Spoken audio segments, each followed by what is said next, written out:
மரத்தில் ஏறி இறக்கிய விபரீத ரகசியத்தை கஸ்டமர் போல் வந்து மடக்கி பிடித்த ஆபீசர்.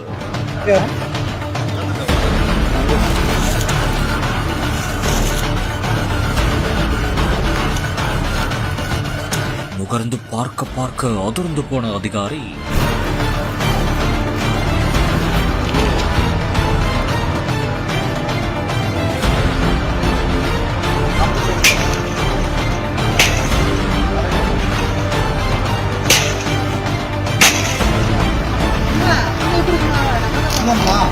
கீழே இறக்க கொத்தாக பிடித்து தூக்கி ட்விஸ்ட். கொஞ்சம் கூட தாமதிக்காமல் ஆன் ஸ்பாட்டிலேயே தூக்கி போட்டு உடைத்த ஆபீசர். தஞ்சை மாவட்டம் குறுங்குளம் பகுதியில் கள் விற்பனை செய்யப்படுவதாக மதுவிலக்கு போலீசாருக்கு ரகசிய தகவல் கிடைத்துள்ளது. 60 வருட நம்பிக்கை. Anand banians and briefs.